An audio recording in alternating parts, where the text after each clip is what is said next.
I'll give you a minute to find your seats, and hello to our audience on Zoom.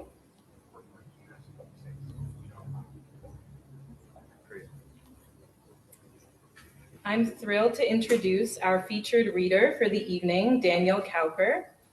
Daniel Cowper's poetry has appeared in literary reviews in Canada, the United States, Ireland, and the UK. He is a contributing editor to New Verse Review.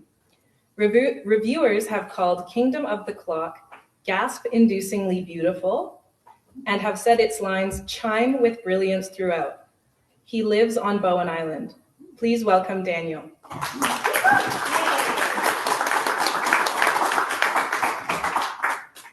It's amazing how small a bribe to a reviewer will get.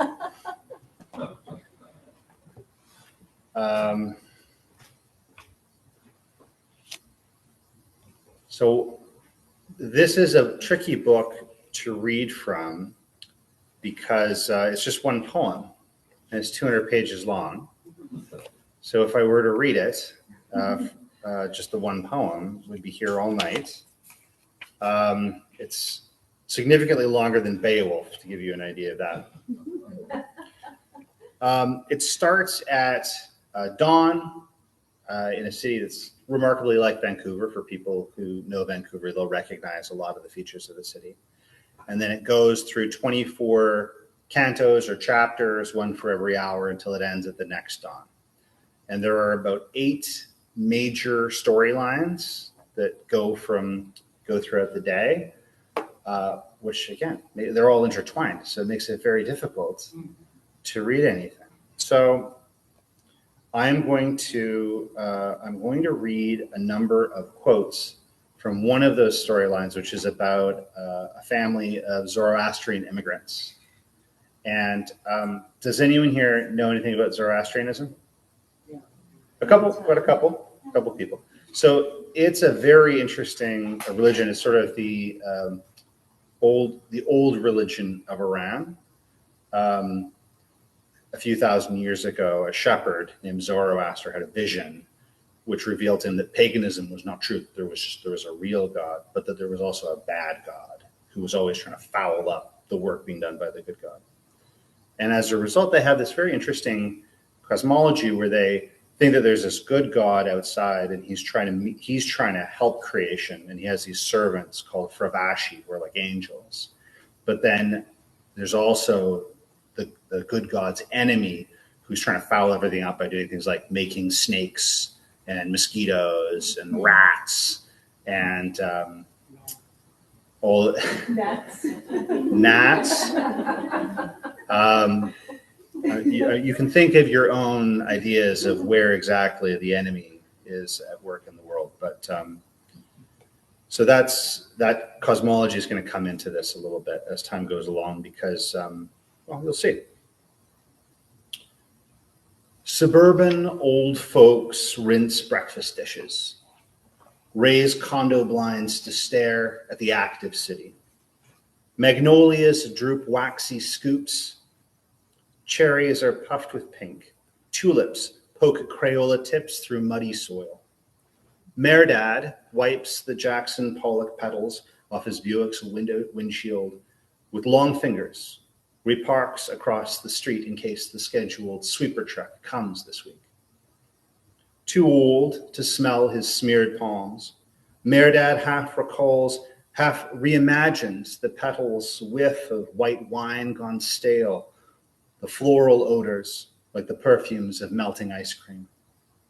Flicks back to his wife's last days, when Armin wanted flowers, wall to wall, filling vases, cups, then buckets to blot out the miasma her dying flesh gave off.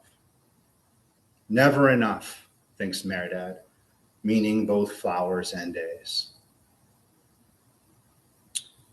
Slapping tweed cap on his bald head. Can you pass me my hat? Thank you very much, Natasha. I have a visual aid. Just picture me about 30 years older. You get the picture? And Iranian rather than just dark haired. Slapping tweed cap on his bald head, still brackish from the whiskey that helped him fall asleep last night, Meredad strolls mallward for chess, where he'll kibitz, blitz on food court tables till his turn to compete on the big board comes. Mohammed and Dennis nod at Meredad. Mo drops his voice so only his friends can hear. We three, let's play at the beach today. They wander to the waterfront, resting only by the pitch and putt to watch otters glissade through a water hazard's sluices, watch white petals blow off a row of plums. It's hot before the first pawn's pushed. Mo falls to Meredad via Zugzwang. Meredad gets forked, drops a rook to Dennis, resigns. They refill plastic bottles at a fountain, sit squeezed on a park bench to contemplate the view. So much resides, observes Mohammed, in the qualities of light. Blonde yachts swan through narrows below the bridge. Toddlers sweat in parkas on the playground, though cautious parents keep them to the shade. Meredad's reminded of his daughter-in-law, Mary, how earnest she looks when shepherding Larissa, how carefully she's placed her feet this pregnancy, afraid she'd lose the flawed fetus if she tripped. My son's expecting a boy, he says as he lights a cigarillo, aware it makes him look silly, but still liking the taste. Another visual aid, I guess. His wife's being induced today. He exhales his first full breath of smoke and waves to ward off their congratulations. There's trouble. The belly, the abdomen didn't seal. His guts are floating loose. Will he live? Asks Dennis. If his organs still work, yes. If not, no. They find out when he's born. This I will pray for, offers Mo. Dennis gulps, me too. Meredad learned what prayers and hospitals were worth, while Armin wasted away for no cause doctors could name or cure. But what's it all for, if not for this? Armin would have asked better, he thinks. She was perfect at times like these. Kind thoughts, kind words, kind deeds. Jogging girls flit past, ponytails swishing side to side, and hounds walked professionally in packs, strain in passing to warm the old men's hands. God is good, pants Dennis, and Muhammad nods. I'm going to skip ahead to the afternoon. Meredith gets the call from his son that he has to come and watch his granddaughter Larissa, who's about 2. And he gets there. He finds that his son doesn't have any alcohol, which, as you heard, he uses to help himself fall asleep. So he takes her out to the supermarket. Has anyone here ever lost a toddler in a supermarket? Okay. From behind stacks of store brand muesli, Larissa leaps, screeching as lion-like as her treble lets her. Meredad clucks with mock alarm and ducks for shelter from the pink and purple nails she crooks into claws from her flurry of curls the color of bread crust. Larissa shrieks with joy, darts away to rehide. Her granddad laughs. This is all a new blessing for him, though he guesses Armin and Yusuf shared similar games, while Meredad juggled jobs, kited checks to bridge bad months. He's scored a bottle of Pernod, and now he's killing time, trolleying slowly along, trying to please his tiny predator by naively nearing her trap. But at the breakfast aisle's end, he's alarmed to find no ambush. Larissa? No tiny lion at the next turn either. His mind eddies. He ditches their shopping cart and lifts his old knees to a trot, trying not to panic. His bald head jerks in search of sound or motion. His lips repeat her name with fervor as he checks ice cream freezers, aisles where juice and pop are stocked. Lost, kidnapped? He's heard of perverts grabbing girls so young they forgot their mother's voice before being found. At customer service, he keeps his tone calm, explains what's transpired. Happens, Cheryl says from behind the counter, summoning other staff by intercom. No fuss for us, it happens all the time. It's not true, but Meredad sees the lie is kindly meant. Aisle 6, where you saw her last? They look under kiosks of cut flowers, in nooks behind make-your-own cupcake displays, fruit crates, through cupboards in the closed cafe. Then Cheryl's walkie-talkie crackles with news. They rush back to the breakfast table where a teenage worker grins, bends down to the lowest shelf, points into a gap between boxes, and Larissa asleep in the sweet-smelling darkness behind. Meredad breathes deep, so relieved he can hardly stand straight as he offers Cheryl and this grinning youth his thanks.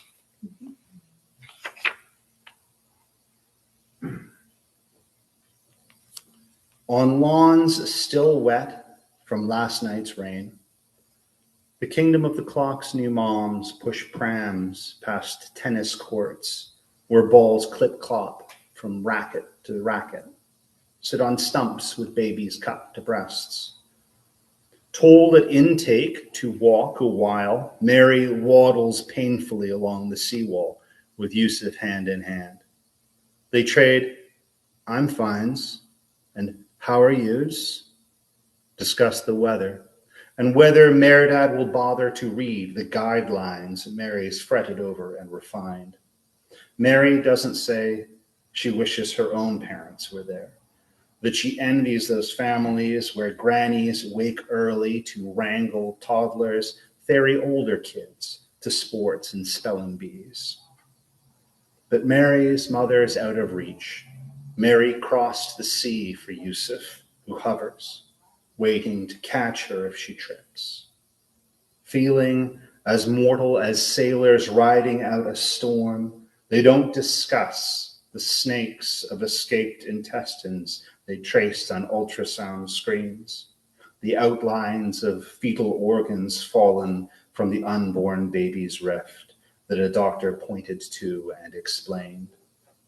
They're hoping for fragility and pain instead of death, praying those vagrant body parts will be ready to be tentatively set in place when the boy is born and not tarry, putrescent, leaving their child unable to live from day to day. And no one to blame, if not themselves. They do not guess how many citizens who stroll beside them on the seawall are rubbing from wrists and necks the gluey residue of guilt. Parents whose newborn coughed up in its car seat, inhaled the puke, and died without a cry while they drove home. A teen who flipped his granddad's truck into a pond, was saved by strangers who held his stoned head above the surface while unnoticed in the seat beside him, the boyfriend he'd kept secret drowned. A widower who found one morning that his son had been swapped for a cadaver by an undetected heart flaw while he slept. Many know how close the knife carves to the bone, how guilt polices them like wasps that nest beneath the eaves, but they keep their knowledge secret, a matter between themselves and ghosts that orbit above, bearing blades and empty cups. Around the city, small lives drowse, digest, and squall in queues while mothers duck dirty looks, rock back and forth. These matrons are served in coffee shops by single girls in silks and leggings, uncaught as sprites of streams and woods. Now that bright smiles and blackened lashes behind tills are for their benefit, mothers recognize the same joie de jour, the same gaits and manners they once deployed for pay in hotel foyers and chic cafes before they bore babies. Such play acting behind them now, mothers trot the seawall, touched to the hip bone by the sight of Mary and Yusuf in limbo, while anchorites appear out from rhododendrons to eye the solemn couple as if witnessing a groom and goddess of the corn, or king's son and daughter bringing garlands for a fatted bull in some sacrificial rite. Not guessing that Mary's waiting to discover whether a runaway train will take the fork that cuts her hopes apart. These prophets see Mary's beauty and its ripening fruit, like every birth, as splicing mortal with immortal, sanctifying imperfect flesh, and wedding it back to lonely souls still dancing cell to cell.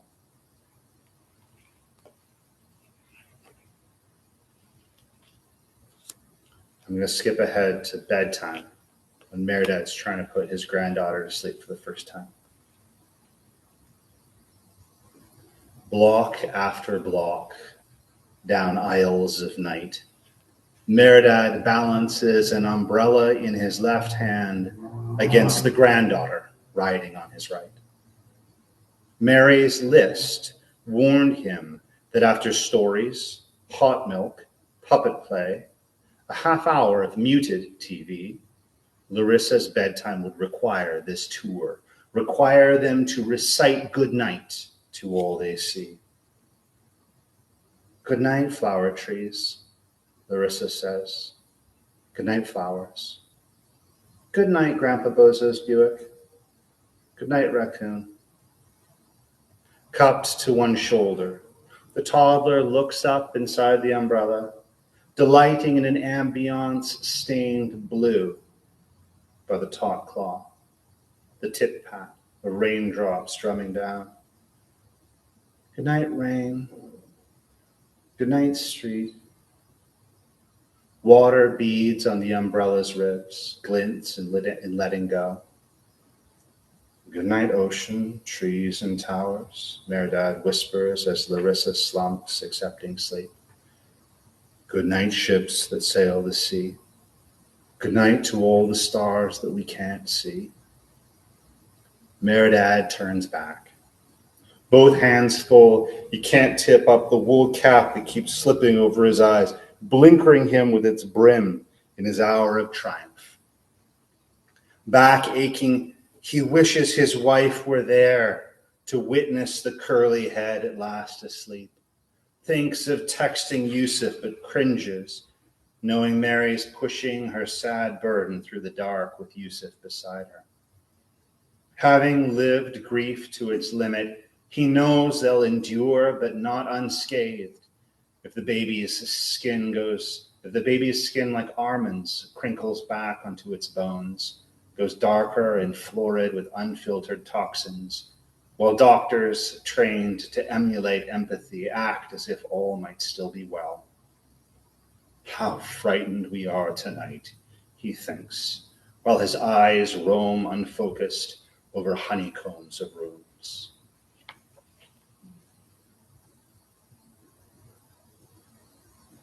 I'm going to skip to 1 o'clock in the morning. In bedside cribs, babies wake to suck from breast or bottle, drop back to sleep, and toddlers waddle from nurseries to ask for snacks, seek someone to read stories while they eat. Cozy in fleece sleep sack, Larissa's scrunched up on her pillow in a posture like a frog, while Meredad gets her back to the land of Nod by reading aloud the Golden Key. Glad for something to do while he waits for news, Meredad savors Victorian phrases he reads by his phone screen's glow and listens for Larissa's breath to deepen, acquire the neutrality of sleep. No rest for Meredad, not while the black box stays buried. No stranger to insomnia, Meredad returns to the bookshelf where copies of Yusuf's works are arrayed like trophies besides the volumes Mary has written.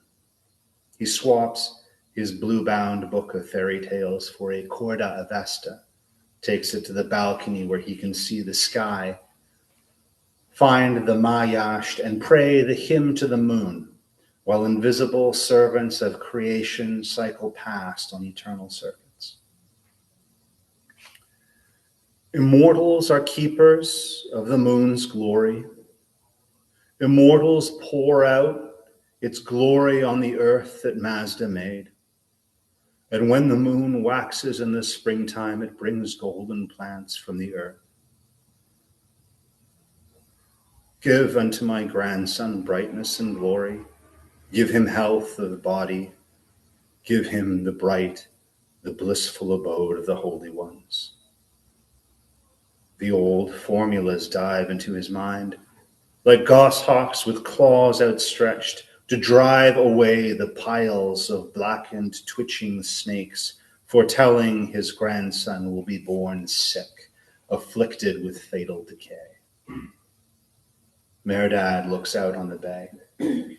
On the fleet of illuminated freighters at anchor, an inverse version of the nightscape he saw so often after Armin died, when he stepped sleepless between buckets, nudged blooms aside to watch twig-like larvae twitching under the bent surface of thickening slime. Periodic chirps, clinks of Saina's beak on brass bars notched higher his weary anger till he felt a midnight urge to toss the birdcage off the public pier, hear its frets slice the ocean with a hiss. Instead, each sleepless night he'd trundle down to that dock with sour pails of flowers, dump their ooze in the dark, let brine annihilate their broods. Only when Armin's deathbed blooms were all entrusted to the tide did he ask Mo to adopt the canary, give Meredad silence. Tonight will be different, he thinks. Tonight, there's a future to pray for.